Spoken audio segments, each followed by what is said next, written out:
So, I'm going to tell you a little story today, and the story is about devotion, bhakti, sadhana, love, and a very, very deep love affair between us and God. Whoever or whatever that means to you. As far as I can remember, I used to dream. I had visions and I would wake up to a room full of light. I remember running to my mom in the middle of the night and saying to her, "Look, there's so much light, I'm so scared." And I would have these dreams. And the one thing I remember very clearly is I found a photo of this Lord Shiva, they call him. Obviously, I know he's Shiva now. And I was born in a Sikh family. I knew nothing of that. And my grandfather used to read the Guru Granth Sahib Ji at home. And so I knew nothing about this. And I found a photo, a Diwali card, and I looked at it and I said, "That's my husband. I'm going to marry that man."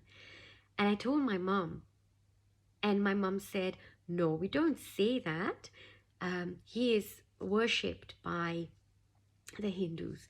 And I said, "Well, he might be their God. He's not my God at all." I said, "He's my husband. He's somebody I'm going to marry." And I remember I took that picture and I put it on a pedestal, and I would put these little sugar-coated fennel seeds at the mouth, and every morning I'd check whether he's had them, and they would disappear.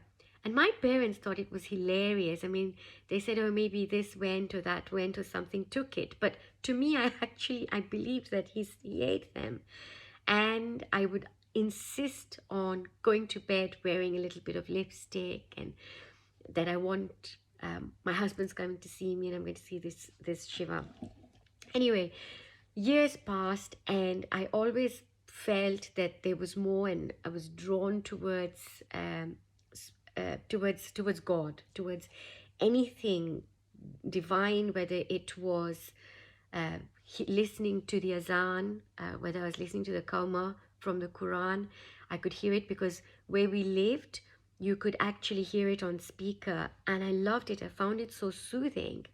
And at the same time, I'd love to go to church and with my friends and listen to the service, and I particularly enjoyed the choir and the Bible readings. Whatever it was, it just made me feel at home. And I felt that, wow, like this warmed me a lot, and it gave me a deep sense of comfort. I don't know why. At that time, I didn't know why, but later on, I found out why. Fast forward that to the next 20 years, going to university and everything, and I found myself always, again, even whilst at university, oh, let's organize some kirtan, let's organize a satsang. And that progressed into something else or the other, and it kept calling me, and I went on to work as a lawyer, and I did lots of things, went traveling, and then suddenly I found myself burgled. So I went somewhere, I came back, I couldn't get through my door, and I was burgled. The house was burgled. I went in there. I cried for about maybe 10 seconds because of the sheer shock that someone had been into my space. And after that, I went, I sorted myself out. And the strangest thing happened to me is that same December, I felt compelled to just know more. I felt like something had changed inside of me. I wasn't quite sure. And the trip I'd made before coming to this burglary is I went to South Africa, and while I was there, I went to visit this lady, and this lady was somebody who channeled uh, divinity, and she just said, that I had this incredible love affair with God, and I remember I burst out crying and left that, la di da. Life went on, came back to London, and all I could think of was, how do I find a place of worship, or another place of temple, somewhere I could connect to. I went there, and what happened after that was somebody reintroduced me to Shiva and said, "Oh, would you like to read the Shiv Puran?" And I said, "Oh, yeah, I would love to, And they mentioned a place called Kedarnath. And I said, "What's that? God, what's a Jyotirling? What's this place of Shiva?" And was so fascinated that I decided, look, I am not working at the moment. I was made redundant, so I was currently in between jobs at that time. And I said, "Oh yeah, let's go. I'll go." So here I am, really excited, on my own, just decide I'm going to go to the Himalayas. And I went there, and there were so many synchronistic events that took place, so many different things that happened. But something happened at that time, and when I came back, things were just never the same. I was extremely sensitive to everything. I could feel stuff, and I thought I was going bloody bonkers because, I was a law graduate, as a solicitor, very with it. There was just a very rational person, and suddenly I couldn't rationalize what was going on with me. But of course, eventually we do know what happened there, and these things sort of progress. And what I learned through the process, I'm giving you the very abridged version of this. After that, the traveling didn't stop, but I then decided to renounce worldly life and travel to these sacred sites, and was living, in a very different way, almost like I had no interest in material life, or rather in life as we know it. So all those things for me just no longer, all I wanted to know was, who is God? Who is God? I just want him. I want him, whatever it is. And I found myself morphing into an abject object of divinity, shall we say, that I couldn't really understand. I couldn't really, you can't put a finger on it, but you just know. So after all the traveling and everything, and everything was done, I decided to come back to England.